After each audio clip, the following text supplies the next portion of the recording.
the rebel, during the rounds, for I had learned to like him and had confidence he would lead me into no indiscretion.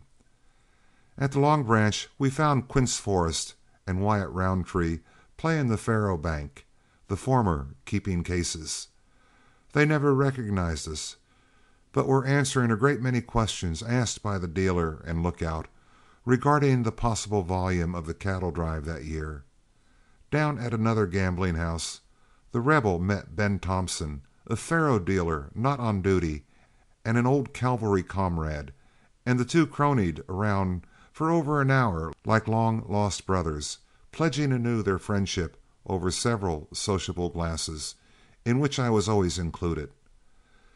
There was no telling how long this reunion would have lasted, but happily for my sake, Lovell, who had been asleep all the morning, started out to round us up for dinner with him at the Wright House, which was at that day a famous hostelry, patronized almost exclusively by Texas cowmen and cattle buyers.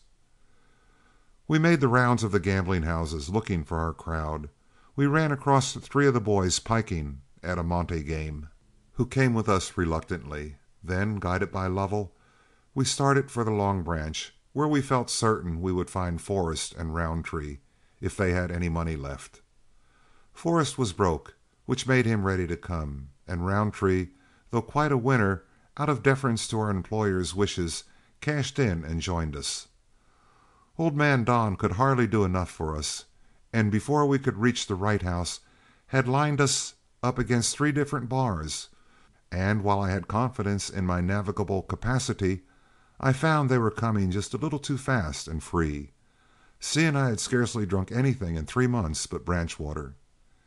As we lined up at the Wright House bar for the final before dinner, the rebel, who was standing next to me, entered a waiver and took a cigar, which I understood to be a hint, and I did likewise. We had a splendid dinner. Our outfit with McNulta occupied a 10-chair table, while on the opposite side of the room was another large table occupied principally by drovers who are waiting for their herds to arrive. Among those at the latter table whom I now remember was Uncle Henry Stevens, Jesse Ellison, Lum Slaughter, John Blocker, Ike Pryor, Dunn Houston, and last but not least, Colonel Shanghai Pierce. The latter was possibly the most widely known cowman between the Rio Grande and the British possessions. He stood 6'4" in his stockings, and was gaunt and raw-boned, and the possessor of a voice which even in ordinary conversation could be distinctly heard across the street. "No, I'll not ship any more cattle to your town," said Pierce to a cattle solicitor during the dinner, his voice in righteous indignation resounding like a foghorn through the dining room, "until you adjust your yardage charges. Listen, I can go right up into the heart of your city and get a room for myself with a nice clean bed in it, plenty of soap, water, and towels, and I can occupy that room for 24 hours for 2 bits. And your stockyards, away out in the suburbs, wants to charge me 20 cents a head and let my steers stand out in the weather." After dinner, all the boys, with the exception of Priest and myself, returned to the gambling houses as though anxious to work overtime. Before leaving the hotel, Forrest effected the loan of 10 from Roundtree, and the 2 returned to the Long Branch, while the others as eagerly sought out a monte game. But I was fascinated with the conversation of these old cowmen, and sat around for several hours listening to their yarns and cattle talk. "I was selling 1,000 beef steers one time to some Yankee army contractors," Pierce was narrating to a circle of listeners, "and I got the idea that they were not up to snuff in receiving cattle out on the prairie. I was holding a herd of about 3,000, and they had agreed to take a running cut, which showed that they had the receiving agent fixed. Well, my foreman and I were counting the cattle as they came between us, but the steers were wild, long-legged coasters, and came through between us like scared wolves. I had lost the count several times, but guessed at them and started over, the cattle still coming like a whirlwind, and when I thought about 900 had passed us, I cut them off and sang out, "Here they come and there they go. Just an even thousand, by Gatlins. What do you make it, Bill?" "Just an even thousand, Colonel," replied my foreman. Of course the contractors were counting at the same time, and I suppose they didn't like to admit they couldn't count 1,000 cattle where anybody else could, and never asked for a recount, but accepted and paid for them. They had hired an outfit and held the cattle outside that night, but the next day, when they cut them into car lots and shipped them, they were 118 short. They wanted to come back on me to make them good, but shucks, I wasn't responsible if their Jim Crow outfit lost the cattle. Along early in the evening, Flood advised us boys to return to the herd with him, but all the crowd wanted to stay in town and see the sights. Lovell interceded on our behalf and promised to see that we left town in good time to be in camp before the herd was ready to move the next morning. On this assurance, Flood saddled up and started for the Saw Log, having ample time to make the ride before dark. By this time, most of the boys had worn off the wire edge for gambling and were comparing notes.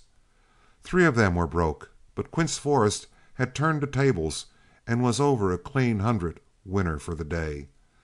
Those who had no money fortunately had good credit with those of us who had, for there was yet much to be seen, and in Dodge in '82 it took money to see the elephant. There were several variety theaters, a number of dance halls, and other resorts which, like the wicked, flourished best under darkness.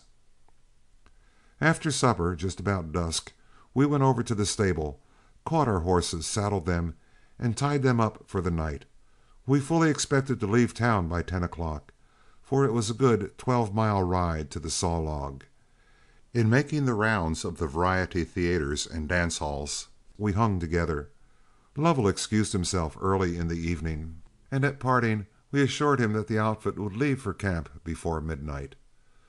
We were enjoying ourselves immensely over at the Lone Star Dance Hall when an incident occurred in which we entirely neglected the good advice of McNulta, and had the sensation of hearing lead whistle and cry around our ears before we got away from town. Quince Forrest was spending his winnings as well as drinking freely, and at the end of a quadrille gave vent to his hilarity in an old-fashioned Comanche yell. The bouncer of the dance hall, of course, had his eye on our crowd, and at the end of a change took Quince to task. He was a surly brute, and instead of couching his request in appropriate language, threatened to throw him out of the house. Forrest stood like one absent-minded and took the abuse, for physically he was no match for the bouncer, who was armed, moreover, and wore an officer's star. I was dancing in the same set with a red-headed, freckle-faced girl who clutched my arm and wished to know if my friend was armed.